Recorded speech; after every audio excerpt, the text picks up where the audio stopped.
Do you want to know how to manipulate graphs and charts in VBA using Access? Hi, this is Crystal.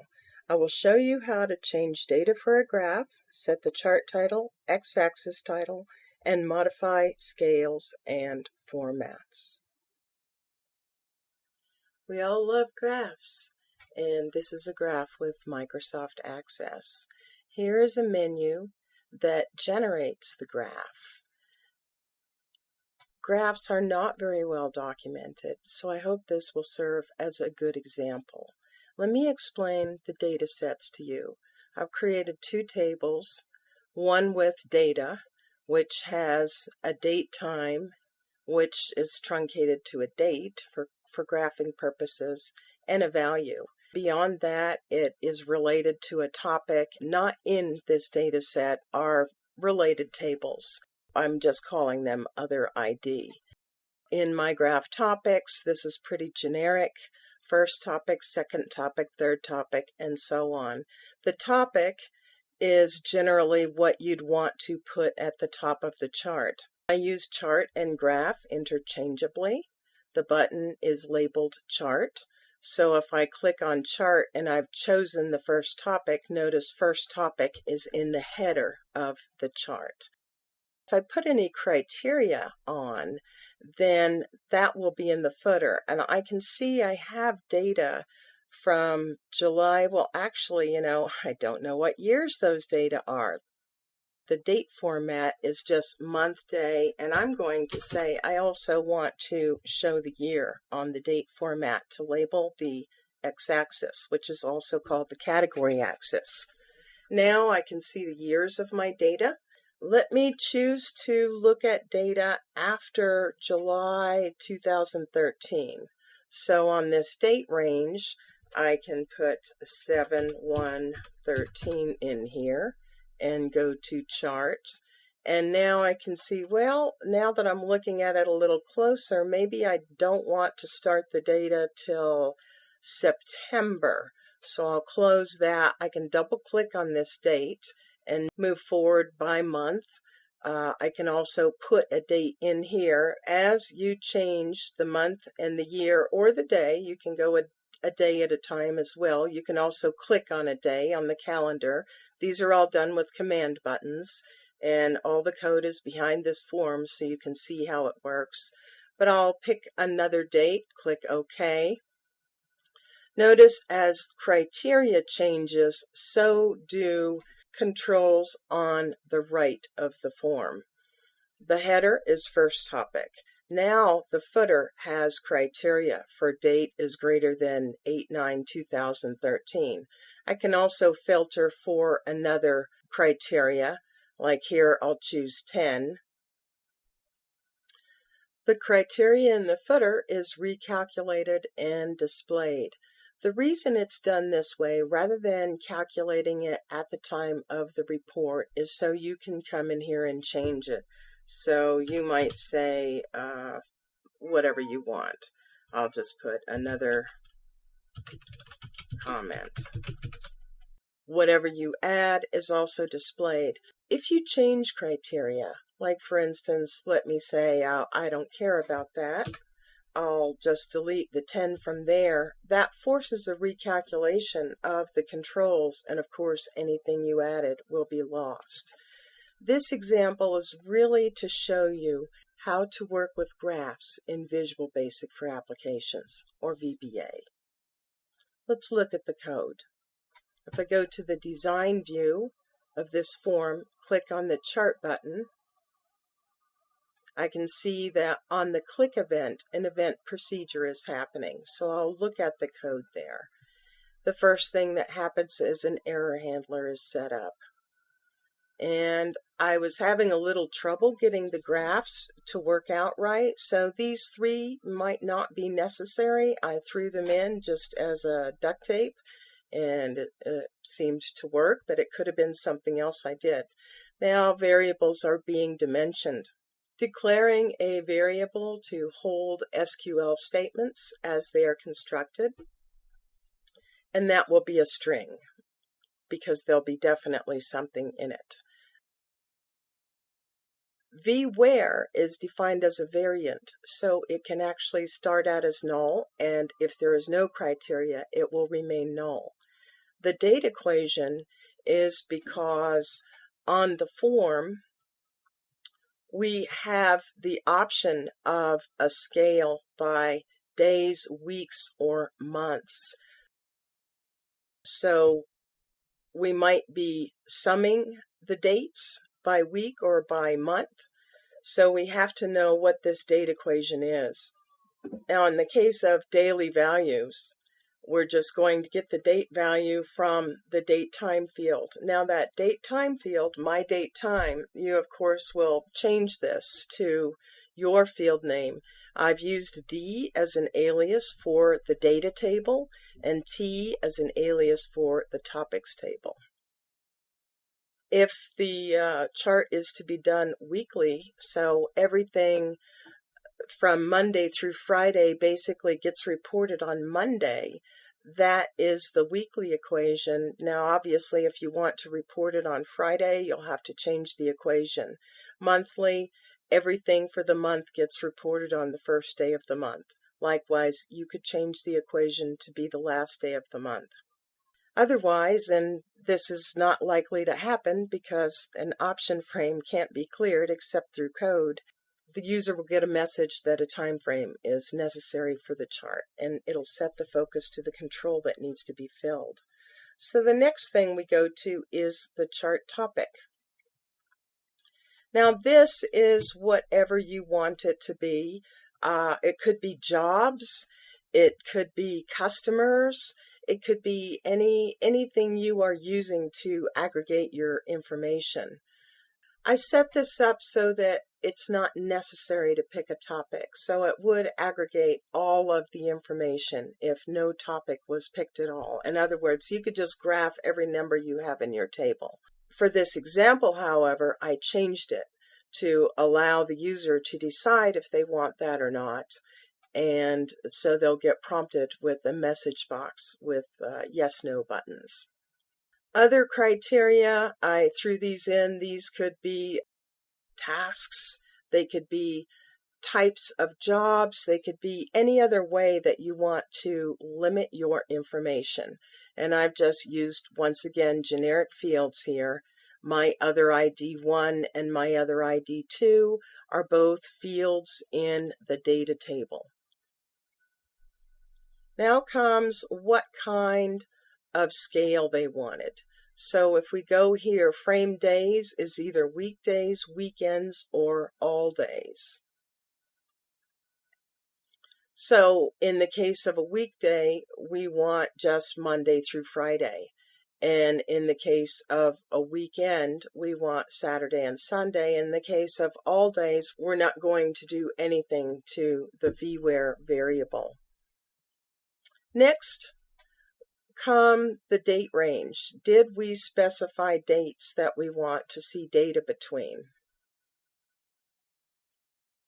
So in this case, I chose to use a select, and if the start date is filled out and the end date is not, then the where clause is modified. The date equation will be whether it was daily or being aggregated weekly or monthly. So we're not sure what that is at this point, but we do know it's going to resolve into a field. So that has to be greater than or equal to the first date that's filled out. Likewise, well, actually, this shouldn't even be in here. I was wondering why I did it this way. The easiest way to, the footer is actually calculated now in another procedure. I moved that code, and I guess I forgot to take that out, which means it's still defined. So let me go to the definition of this, and I'm going to comment this after here. Now I'll look for the next occurrence of this. And forgot to take the code from here as well. I'll comment these.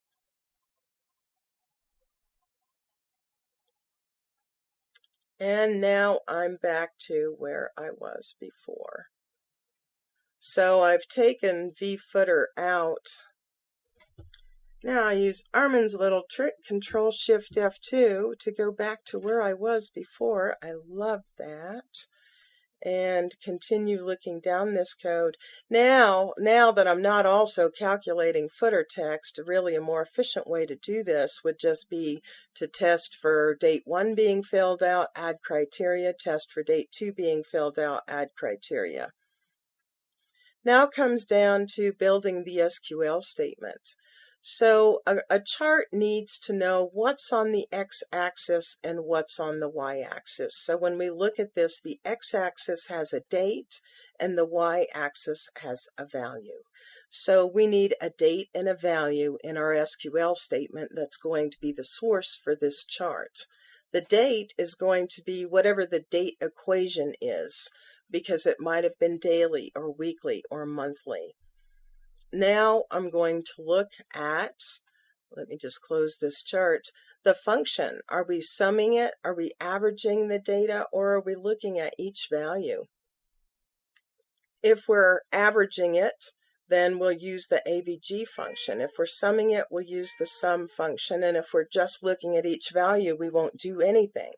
So down here now, whether or not sum or average was added, it doesn't matter. There are parentheses around my value, and that will be the chart value. So we've got a date, we've got a value, and it's getting information from the graph topics table, which actually probably wouldn't even need to be joined in here unless we were going to put criteria on that. But this example doesn't use it. Now, if you have jobs, then you probably would want to join in the upper level table. Now we come down, and once we've constructed the where clause, we see if there's anything in it. So we've looked at all the criteria that's available to pick from. Have we changed anything, or are we just going to get all the data? So if we've changed anything, then we need to add the where clause onto the SQL statement at this point. Then finally, we're going to group it by the date equation. Now we're going to make a query called QGraph from the SQL statement. This function, and I'll right-click on this and go to the definition, is a local copy of a general procedure that I generally put into most of my applications because I use it. So you're welcome to use it. It was written a long time ago, posted in several places, but basically what it does is it modifies the SQL of the query if the query already exists, or it creates a query if the query does not yet exist. I just pressed Control-Shift-F2 to go back to where I was. Now finally, the form called FGraph is opened. Let's take a look at the FGraph form. So looking at the design view of this, I see that this is indeed the graph that we're looking at, but changes happen. On the open event of the form, there's an event procedure. Let's see what's going on. The first thing that happens is variables are dimensioned. Now it looks to see if the graph menu is open. Now if it's open and it's not in design view, then it will attempt to read information.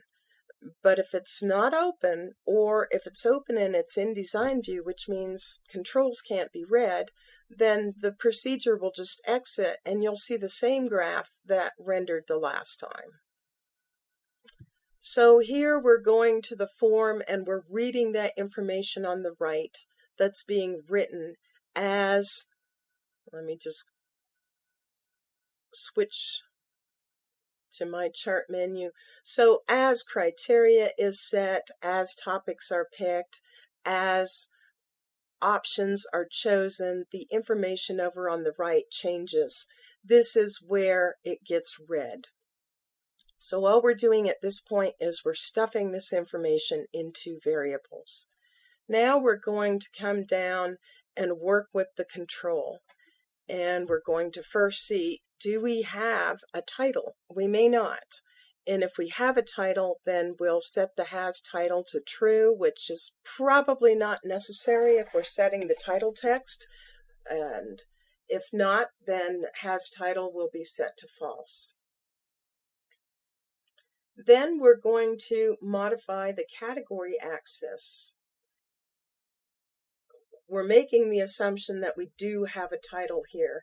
Now, the title on the category axis may change. It could be day, it could be week, it could be month, and that's going to affect two things. It's going to affect our data, and it's also going to affect how many data points we have. So here we want to be able to label the category axis. And then we also want to set the number format to the date format, which you can change. If you decide, no, I don't want the months to be that way, or maybe you want the years to be first, and when you set it to month, it automatically chooses this format. Week chooses this one, and here again, you might decide you want to add the year. This is not a default. However, you can change the code and make that the default. It's actually in the code itself. So, of course, you can change anything here. Then we'll work with the y-axis. We're letting the user choose the minimum scale and the maximum scale. If no scale is chosen, it'll be set to auto. Once again, the user can choose the value format. For instance, if you have big numbers, like I'm looking at this chart right here, and let me go into the form view of it, and those are pretty big numbers. Now, maybe I don't want all those zeros. Maybe what I want to do is say, I actually want to see a decimal point here and divide by 1,000,000. Now I would want to change the title. So I would want to put millions in here, go to the chart, and now our chart looks much different. So those are the scales. You can change the scales, you can change the format, and this is how you use VBA to change it on the graph. So this brings us to the end of the open event. Then it opens up the graph. I have some code in here that I was going to use, but is commented, and really I meant to remove it. I hope this serves as a good example for you. You can double click on a date, pop up the date picker. Even though the end date wasn't yet set, notice that it starts with the beginning date, and that is because there is an open argument you can pass to this pop-up calendar form that if the date is not set in the control, then it will use another date. If this is canceled, no date is set here. If I do pick a date, like I'll say the 22nd, then if I double click again, it will set it to the date that was chosen. So this is an option that you can choose to implement or not. The pop-up calendar is a standalone form and can be downloaded. You can download this graph example from the MS Access Professionals discussion group, and the date picker, the pop-up calendar. If you go to Rogers Access Library and MVP Libraries, and you go to My Library, somewhere on here, there it is. Pop-up calendar for Access 2007 and above. So you can download the pop-up calendar all by itself. If you get an error like I just got, that doesn't mean anything is wrong with the chart. That just really means this QGraph query doesn't have any data. So if that happens where there's no data in the query that is generated because maybe you picked bad criteria, I'll click the reset button, all the criteria clears, we go back to the chart. I could choose a topic. If I say yes, then it doesn't do anything. I'll go ahead and choose a topic. In this case, go back to chart. There's my first topic. There's my chart.